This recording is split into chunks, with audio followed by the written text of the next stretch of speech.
Hi ಎಲ್ರಿಗೂ ನಮಸ್ಕಾರ. ನಾನಿವತ್ತು ಬ್ಯಾಚುಲರ್ಸ್ಗೆ ಹೆಲ್ಪ್ ಆಗುವಂತಹ ತುಂಬ ಈಸಿಯಾಗಿ ರೆಡಿ ಮಾಡ್ಬೋದಂತ ಅವಲಕ್ಕಿನ ಮಾಡ್ತಾಯಿದ್ದೀನಿ.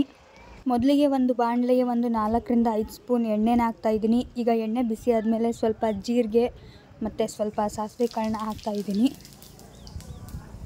ನೋಡಿ, ಈಗ ಸಾಸಿವೆ ತುಂಬ ಚೆನ್ನಾಗಿ ಚಟಪಟ ಅಂತ ಸಿಡಿತಾ ಇದೆ. ಈಗ ನೆಕ್ಸ್ಟ್ ಇದಕ್ಕೆ ಸ್ವಲ್ಪ ಕರಿಬೇವಿನ ಸೊಪ್ಪನ್ನ ಹಾಕ್ತಾಯಿದ್ದೀನಿ. ಇದಾದಮೇಲೆ ಇದಕ್ಕೆ ಒಂದು ಇಡಿಯಷ್ಟು ಶೇಂಗಾ ಬೀಜನ ಹಾಕ್ತಾಯಿದ್ದೀನಿ. ನೀವು ಬೇಕಾದರೆ ಕಡಲೆಬೇಳೆನೇ ಹಾಕೋಬೋದು. ನನಗೆ ಕಡಲೆಬೇಳೆ ಅಷ್ಟು ಇಷ್ಟ ಆಗೋಲ್ಲ, ಸೊ ನಾನು ಶೇಂಗಾ ಹಾಕ್ತಾಯಿದ್ದೀನಿ. ನೀವು ಎರಡೂ ಬೇಕಾದರೂ ಹಾಕೋಬೋದು. 5ರಿಂದ 6 ಕಟ್ ಮಾಡ್ಕೊಂಡಿರೋಂಥ ಹಸಿರು ಮೆಣಸಿನ್ಕಾಯಿನ ಹಾಕ್ತಾಯಿದ್ದೀನಿ. ಓಕೆ, ಈಗ ಮೆಣಸಿನ್ಕಾಯಿ ಎಲ್ಲ ಫ್ರೈ ಆಯಿತು. ನೆಕ್ಸ್ಟ್ ಒಂದು 2 ಈರುಳ್ಳಿನ ಕಟ್ ಮಾಡ್ಕೊಂಡು ಹಾಕ್ತಾಯಿದ್ದೀನಿ. ಓಕೆ, ಈ ಈರುಳ್ಳಿ ಮತ್ತು ಹಸಿರು ಮೆಣಸಿನ್ಕಾಯಿ ಎಣ್ಣೆಯಲ್ಲಿ ತುಂಬ ಚೆನ್ನಾಗಿ ಫ್ರೈ ಆಗಬೇಕು. ನೆಕ್ಸ್ಟು ಇದಕ್ಕೆ ಒಂದು ದೊಡ್ಡದಾಗಿರುವಂಥ ಟೊಮೆಟೊನ ಕಟ್ ಮಾಡಿಕೊಂಡು ಹಾಕ್ತಾಯಿದ್ದೀನಿ. ಓಕೆ, ತರಕಾರಿನೆಲ್ಲ ಎಣ್ಣೆಲೇ ಒಂದು 2 ನಿಮಿಷ ಫ್ರೈ ಮಾಡಿಬಿಟ್ಟು ಈಗ ಇದಕ್ಕೆ ರುಚಿಗೆ ತಕ್ಕಷ್ಟು ಉಪ್ಪು ಹಾಕ್ತಾಯಿದ್ದೀನಿ.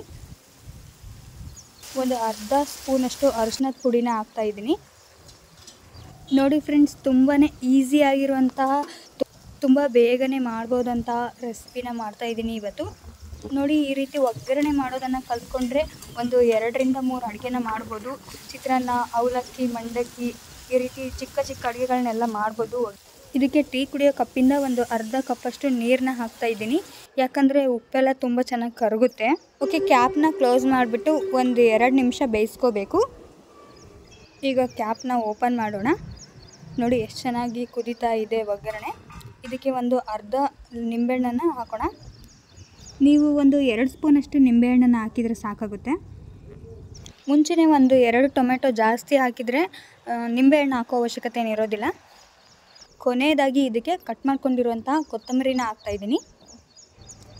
ನೋಡಿ, ಕೊತ್ತಂಬರಿ ಹಾಕಿದ ಮೇಲೆ ಇದನ್ನು ತುಂಬ ಚೆನ್ನಾಗಿ ಮಿಕ್ಸ್ ಮಾಡ್ಕೋಬೇಕು. ಸ್ವಲ್ಪ ನೀರು ಹಾಕಿದ್ವಲ್ಲ, ಆ ನೀರು ಹೋಗೋ ರೀತಿ ಇದನ್ನು ಲೋ ಫ್ಲೇಮಲ್ಲೇ ಇಟ್ಕೊಂಡು ಬೇಯಿಸ್ಕೋಬೇಕು.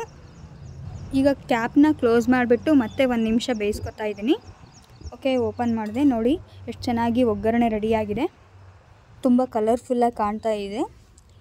ಈಗ ಒಂದು ಪಾತ್ರೆಯಲ್ಲಿ ಸ್ವಲ್ಪ ಬಿಸಿನೀರು ತೊಗೊಳ್ಳೋಣ. 1/4 kg ಆಗೋಷ್ಟು ಅವಲಕ್ಕಿನ ಹಾಕ್ತಾಯಿದ್ದೀನಿ ನಾನು ಈ ನೀರಲ್ಲಿ. ತಣ್ಣೀರು ಬೇಕಾದರೆ ತೊಗೋಬೋದು, ಆದರೆ ಬಿಸಿನೀರು ತೊಗೊಳ್ಳೋದ್ರಿಂದ ಅವಲಕ್ಕಿ ತುಂಬ ಬಿಸಿ ಬಿಸಿಯಾಗಿರುತ್ತೆ ಅಂತೇಳ್ಬಿಟ್ಟು ಬಿಸಿನೀರು ತೊಗೊಳ್ತಾ ಇದ್ದೀನಿ. ಅವಲಕ್ಕಿನ ತುಂಬ ಚೆನ್ನಾಗಿ ತೊಳೆದ್ಬಿಟ್ಟು ಈ ನೀರನ್ನೆಲ್ಲ ಬಸಿದ್ಬಿಟ್ಟು ಈ ರೀತಿ ಉದುರಾಗಿ ಅವಲಕ್ಕಿನ ಇಟ್ಕೋಬೇಕು. ಅವಲಕ್ಕಿನ ನೀರಲ್ಲಿ ತುಂಬ ಹೊತ್ತು ನೆನೆಸೋದಕ್ಕೆ ಹೋಗಬೇಡಿ, ತುಂಬ ಮೆತ್ತಗಾಗಿಬಿಡ್ತವೆ. ಈ ರೀತಿ ಉದುರಾಗಿ ಇರಬೇಕು ಅವಲಕ್ಕಿ. ನಾನಿಲ್ಲಿ ಇಬ್ಬರಿಗೆ ಆಗೋವಷ್ಟು ಅವಲಕ್ಕಿನ ಮಾಡ್ತಾಯಿದ್ದೀನಿ. ಓಕೆ, ಈಗ ಕ್ಯಾಪ್ನ ಓಪನ್ ಮಾಡಿಬಿಟ್ಟು ಒಗ್ಗರಣೆ ರೆಡಿಯಾಗಿದೆ. ನೋಡಿ, ಈ ಒಗ್ಗರಣೆಗೆ ನಾವು ನೆನೆಸಿಟ್ಕೊಂಡಿರುವಂತಹ ಅವಲಕ್ಕಿನ ಹಾಕ್ಕೊಂಡು ಮಿಕ್ಸ್ ಮಾಡ್ಕೋಬೇಕು. ನೋಡಿ, ಸೇಮ್ ನಾವು ಚಿತ್ರಾನ್ನ ಕಲಿಸ್ಕೋತೀವಲ್ಲ, ಅದೇ ರೀತಿಯಾಗಿ ಈ ಅವಲಕ್ಕಿನೂ ಕೂಡ ಹಾಕ್ಕೊಂಡು ಈ ಒಗ್ಗರಣೆಯಲ್ಲಿ ಕಲಿಸ್ಕೋಬೇಕು. ನೋಡಿ, ನಮ್ಮ ಕಡೆ ಒಗ್ಗರಣೆ ಮಂಡಕ್ಕಿ ಅಂತ ಮಾಡ್ತೀವಿ. ಅದನ್ನು ಕೂಡ ಸೇಮ್ ಇದೇ ರೀತಿ ಒಗ್ಗರಣೆನ ಮಾಡಿಕೊಂಡು ಅದಕ್ಕೆ ಅವಲಕ್ಕಿ ಬದಲು ಮಂಡಕ್ಕಿನ ನೆನೆಸ್ಬಿಟ್ಟು ಹಾಕ್ತೀವಿ. ನಿಮಗೆ ನೆಕ್ಸ್ಟು ಆ ವಿಡಿಯೋನೂ ನಾನು ಮಾಡಿ ಹಾಕ್ತೀನಿ.